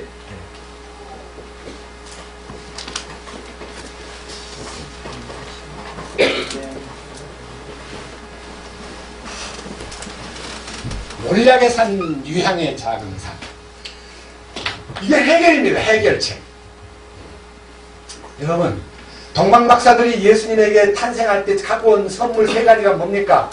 몰약과 유향과 황금. 이 세 가지는 무엇을 의미합니까? 주님의 신성을 설명하는 겁니다. 주님의 죽으심, 주님의 부활. 황금은 주님의 권성. 그러면요, 이 몰약은 주님이 돌아가셨을 때 니고데모가 몰약을 100근 갖고 와서 주님께 드렸지요. 몰약은 방부제입니다. 이 몰약이 우리에게 그 몰약의 산, 주님이 우리를 위해서 희생하고 있는 이 죄를 완전히 제거해 주신 십자가의 언덕으로 올라가고, 위향의 언덕이라는 것이 부활의 실제를 나타내는 당신의 향기입니다. 우리가 몰약의 산과 유향의 언덕으로 우리가 가면, 우리가 주님 보실 때 참으로 7절 뭐라고 그랬어요? 7절 같이 봐요. 그때 내 사랑아 내가 전적으로 내게는 아무 주님이 없다. 자, 여기요, 제가 세 가지로 구분하겠습니다. 여기요, 주님께서 이 성경 읽을 때 이런 것이 참 재미있습니다. 첫째, 내 사랑아. 누가 누구에게 한 말입니까? 주님이 나보고 한 말이에요. 우리는 주님을 사랑받기를 원했는데요, 주님이 하는 말이 너는 내 사랑이야. 내 사랑아. 왜? 우리 주님으로 완전하게 바꿔지면, 이 변화라는 것은요, 내가 잘 되는 거 아닙니다. 내 안 되는 요소를 잘 되게 바꾼 것이 변화가 아닙니다. 내가 못되게 하다가 잘하는 거 변화가 아닙니다.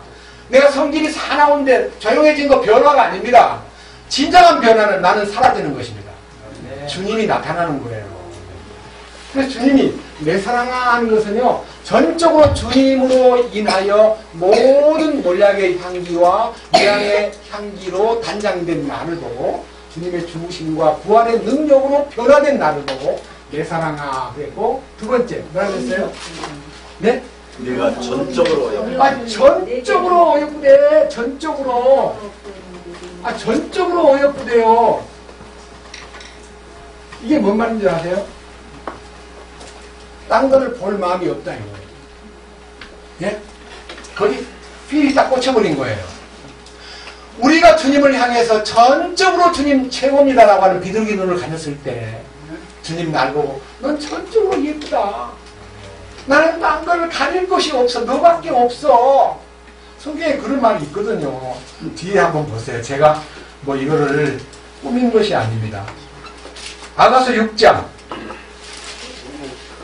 8절과 9절 제가 읽겠습니다. 왕비가 60명이요.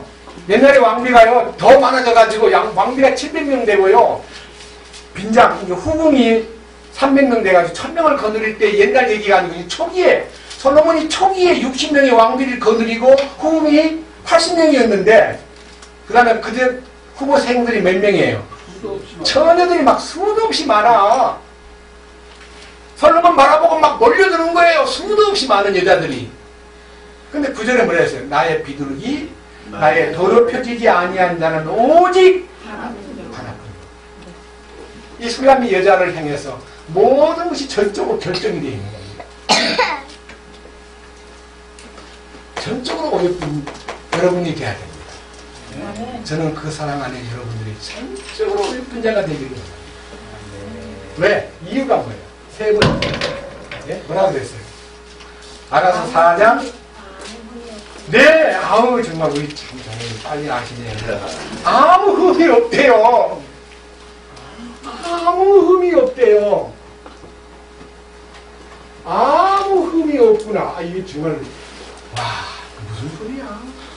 우리는 뭐 결정투성이고, 못생기고, 쇠투성이고, 부패하고, 무능력하고, 이걸 보고 아무 흠이 없다니? 너무 많은 성경을 대면요, 시간이 가니까 하나만, 골로새 1장 하나만 보세요.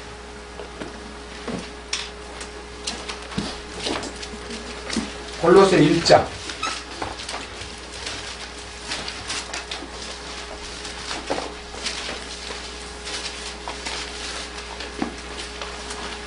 19절입니다. 아버지께서는 그분 안에 모든 충만이 거하는 것을 기뻐하시고, 그러니까 예수 그리스도를 통한 충만이 허락이 되었고, 그 말입니다. 그분의 십자가의 피를 통해 화평을 이루사 그분으로 말미암아 모든 것들, 즉 내가 말하노니 그분으로 말미암아 땅에 있는 것들이나 하늘에 있는 것들이 자신과 화해하게 하셨느니라. 그러니까 땅과 하늘과 땅 아래의 모든 것들과 화해하기 위해서 십자가에 피 흘리셨습니다. 화해는 세상에 선포되었습니다. 근데 그분의 선포된 화해를 받아들인 사람은 얼마 안 되고, 그 화해가 누림이 있는 화해를요, 화해만 하고 헤어지면 안 됩니다. 화해를 한 다음에 분명히 어떤 일이 벌어져야 되는데 화해만 해놓고 모두 사라져버렸어요. 그 다음 보십시오. 21절. 우리가 이 입장을 이해해야 됩니다. 한때는 너희가 사악한 행위들로 인해 멀리 떨어져 너희 생각 속에서 원수가 되었으나, 화해를 했는데 주님하고 원수된 길을 걷는 거예요. 구원받았는데 어떻게 원수가 돼? 하나님하고 화해가 됐는데 나는 하나님하고 한 번도 원수가 된 적이 없다. 근데 두 군데 지적이 있어요. 성경 속에.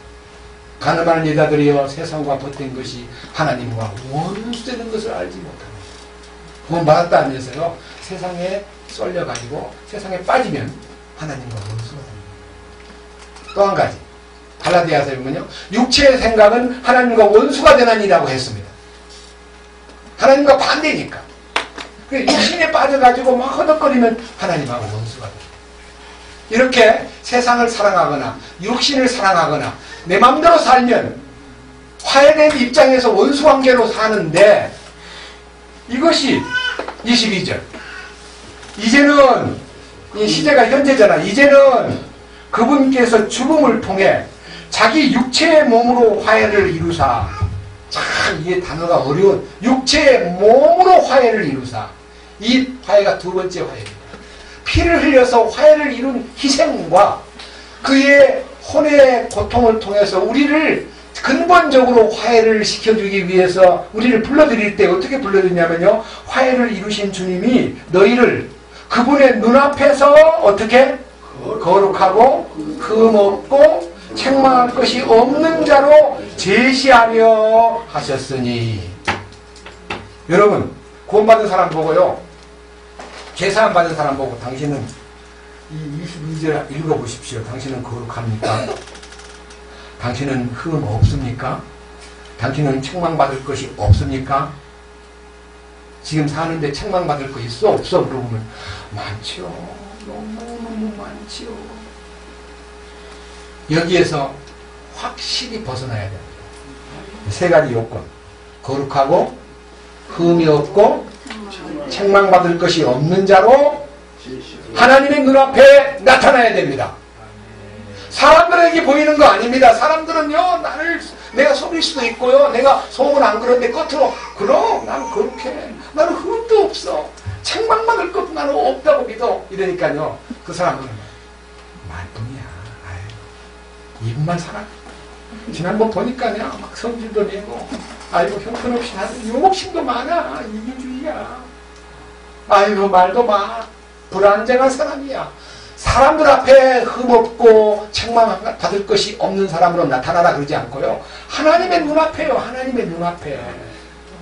네? 하나님의 눈앞에. 그러니까 창조 원리대로 하나님 보시기에 좋았더라가 내 삶 속에서 적응이 되려면 창조 원리로 들어가야 돼. 창조 원리. 하나님이 다 해놓은 속에만 들어가면 하나님 보시기 좋은 거예요.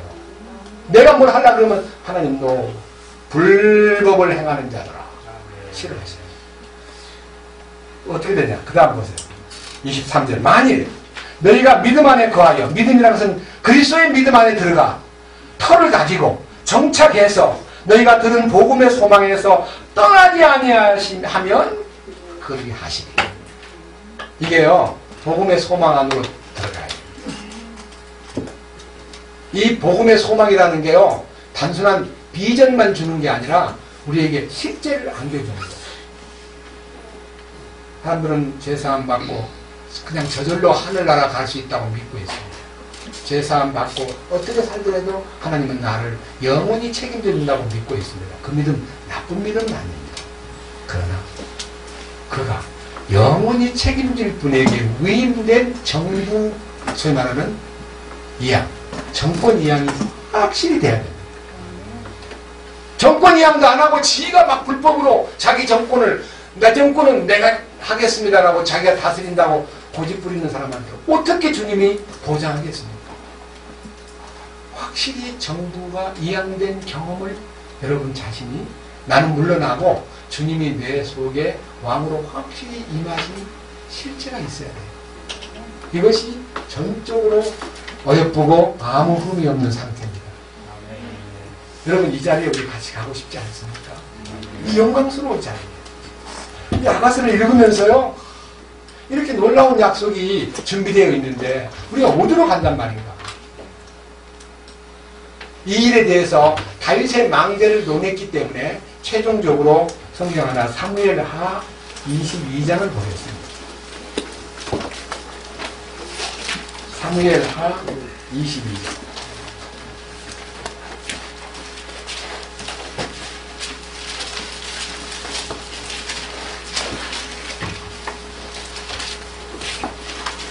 (1절) 제목이요, 다윗이 하나님의 구출을 찬양함이라는 제목인데요, 무슨 구출이냐? 1절, 주께서 다윗을 그의 모든 원수들의 손과 사울의 손에서 건지신 날에 그가 이 노래의 말씀들로 주께 아뢰니라. 그러니까요, 사울 왕의 엄청난 압박과 도전과 엄청난 공격에서 벗어났습니다. 그리고 사탄의 온갖 방해와 공격에서부터 벗어났습니다.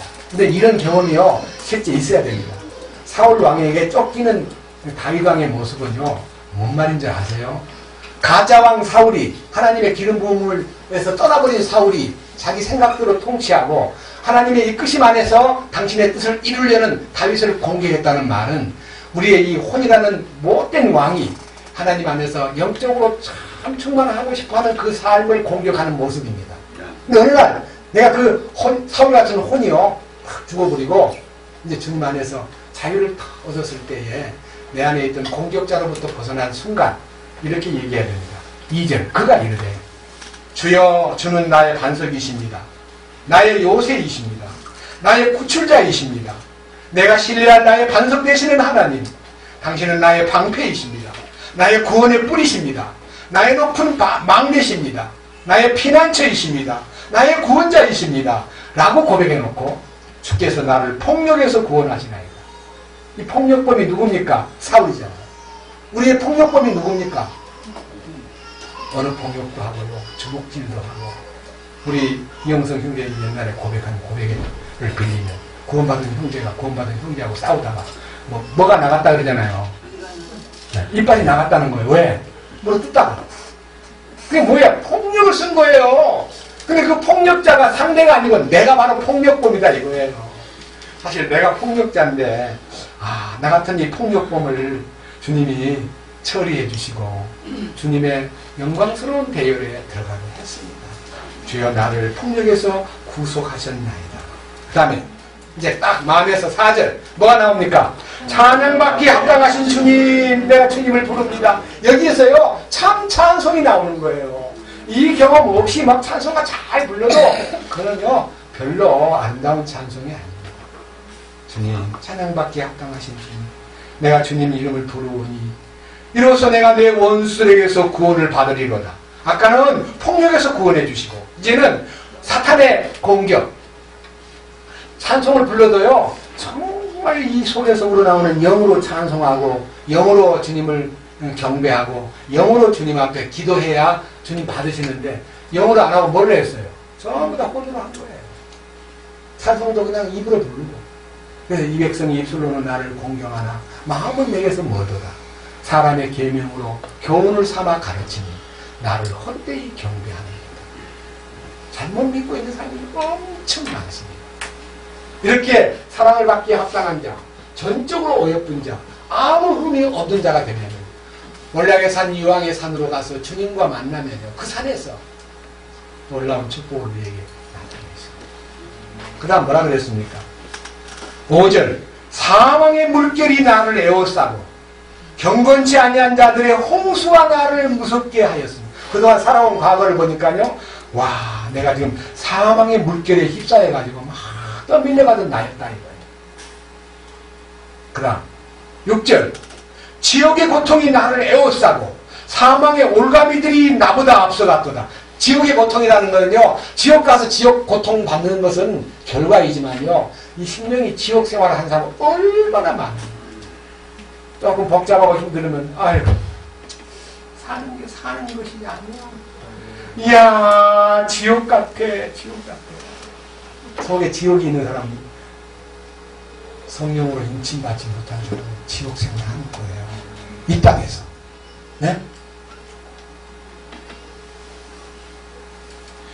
어제 정월 배보름 전날 이달순 자매님 초청을 받아가지고 맛있는 식사를 하고 여기 오신 분들하고 얘기를 나눴는데 이름은 장로님이고 이름은 권사님이에요. 저는 이제 많은 자랑거리를 말하기 때문에 잘 듣다가 얘기 좀 하고 가는 게 안 좋겠냐 그래서 솔로몬의 명재판을 얘기했습니다. 두 창녀가 애가 하나씩 있었는데 한 여자가 자다가 애기를 깔아뭉갰습니다. 죽여버렸어요. 애가 죽으니까 막 소망이 끊어지는 거예요. 그러니까 얼른 옆에 사람 자고 있어 애기를요 살짝 바꿔치기 한 거예요. 자기 애기를 그 여자 품에다가 안기고 살아있는 애기를 딱 뺏어가지고 잠이 오겠어요. 뺏었는데 잠이 안 차고 있는데 잠이 깬 여자가 자기 애기 젖먹이려고 보니까 애기가 숨을 안 쉬잖아요. 그래서 유심히 보니까 자기 애기가 아닌 거예요. 자기 애기가 그 여자 옆에 가서 애기 그 애기가 자기 애기니까 애기를 애기가 바뀌었어 하고 뺏어나니까 뭔 소리야 이 애기가 내 애기야. 둘이서 싸우는데 증인이 없기 때문에 둘이서 아무리 말싸움을 해도 해결이 안 되니까 왕 앞에 가서 재판을 받읍시다 해서 둘이가 이제 맞고소를 해가지고 솔로몬 왕 앞에 갔습니다. 사나이를 안고 있는 엄마가요 임금님 저 여자가 내 살아있는 애기를 자기 애기라고 뺏어가려고 그럽니다. 죽은 애기를 안고 있는 여자가 임금님 저 애기가 제 애기인데요 밤중에 잘 때 뺏어갔습니다. 몰래 이 애기는 저 사람 애기고 죽은 애기는 내 애기가 아닙니다. 왕이여 저 애기를 좀 뺏어 주십시오.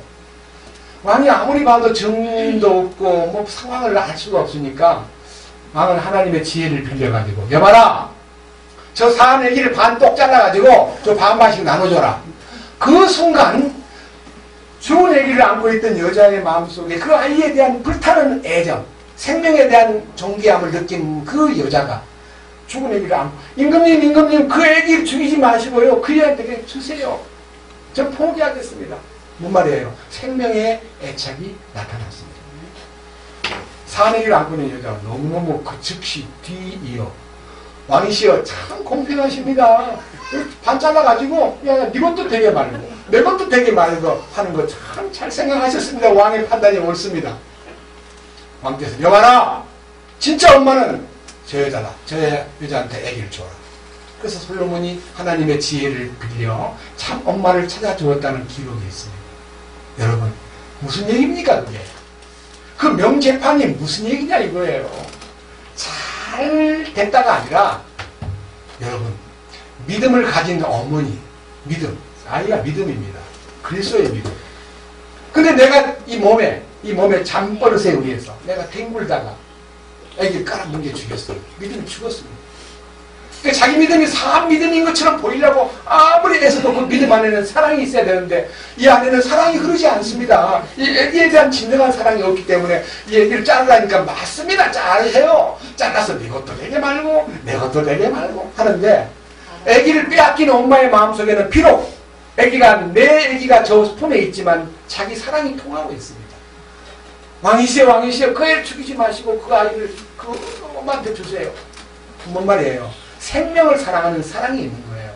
우리 주님의 심판의 기준은요, 그 속에 생명의 애착이 있는 주님과의 관계에 생명관계가 분명합니다.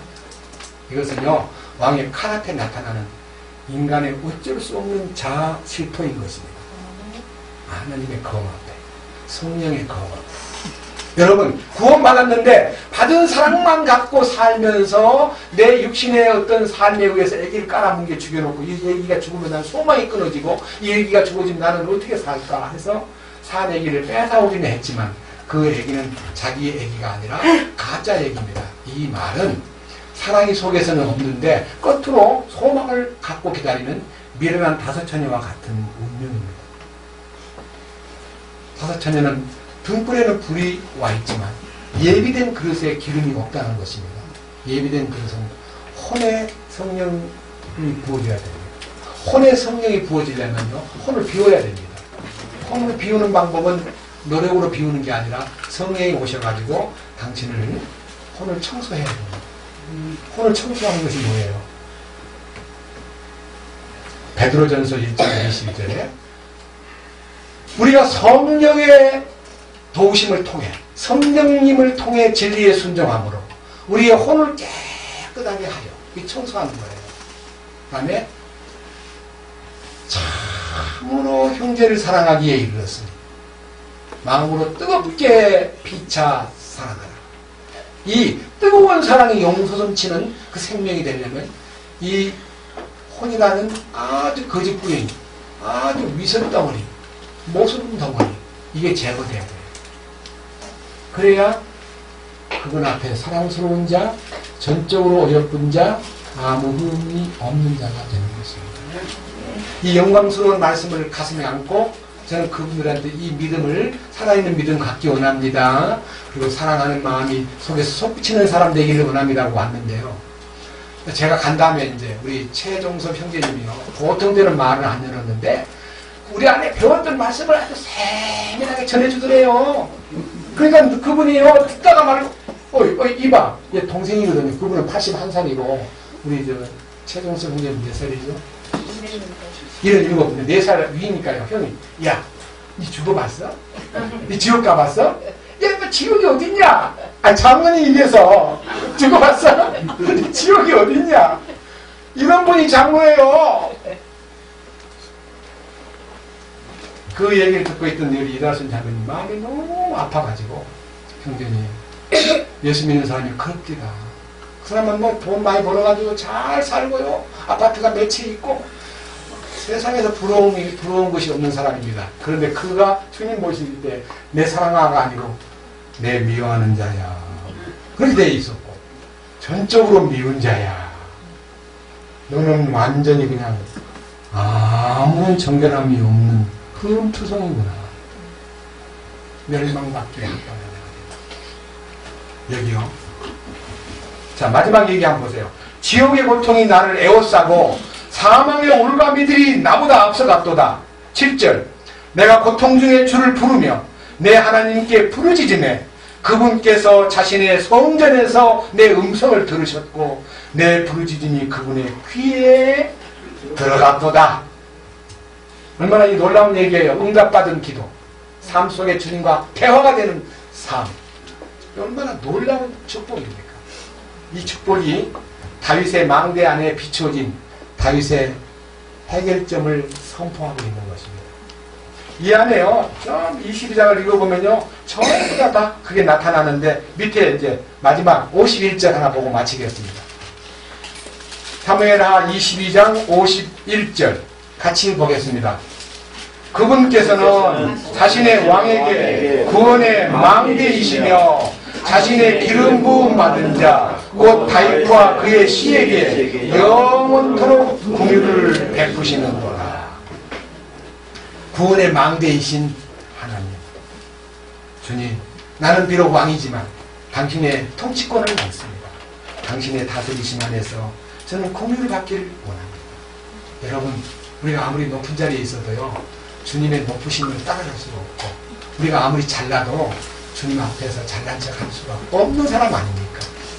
다윗은 이런 모든 환난에서 벗어난 이후에 전적으로 주님만 노래하고 찬양했습니다.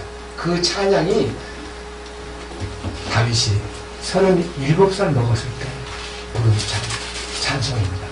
여러분, 37살 먹은 사람, 우리는 그 세월을 잃어버렸습니다. 여러분들이 진심으로 주님 안에서 다윗이 가졌던 그 믿음이 솔로몬 왕에게 표현됐을 때에 나도 정말 전적으로 주님 앞에 어여쁜 자로 나타나기 원하고 아무 흠이 없는 자로 주님 앞에 서기 원하고 사랑받기에 합당한 자로 주님 눈앞에 서기를 원하는 마음이 있기에 우리가 이런 성경을 대하게 되고 이런 말씀을 통해서 주님을 사모하는 마음을 더 깊이 갖게 되었습니다. 주님을 찬양합니다. 주님 감사합니다. 오늘도 이 아가서 4장에 있는 말씀을 통해서 우리를 참으로 주님 보시기에 사랑받기에 합당한 자, 전적으로 어여쁜 자, 참으로 아무 흠이 없는 자로 나타나기 위해서 우리 주님이 피를 흘리셨고 우리 주님이 이 혼생명을 변화시켜 그리스도의 신성한 본성 안으로 우리를 인도하셨습니다. 이제 우리는 우리 주님의 그 인격을 나타내고 우리 삶 속에 주님의 다스리심 안에서의 행복을 우리 남은 일생 누리게 하여 주시옵소서. 이 거룩한 말씀이 우리 삶 속에 참으로 영향가 있는 말씀이 실제가 되고 이 말씀 안에서 우리가 누림이 참으로 실제가 되도록 우리 모두를 격려해 주시고 인도하여 주시옵소서. 이 중에 한 사람도 이루어지지 않고 주님의 놀라우신 손길로 영광의 대열에 함께 달려갈 수 있도록 이끄시옵소서. 우리 주 예수 그리스도의 이름으로 감사드리며 기도하였습니다. 아멘.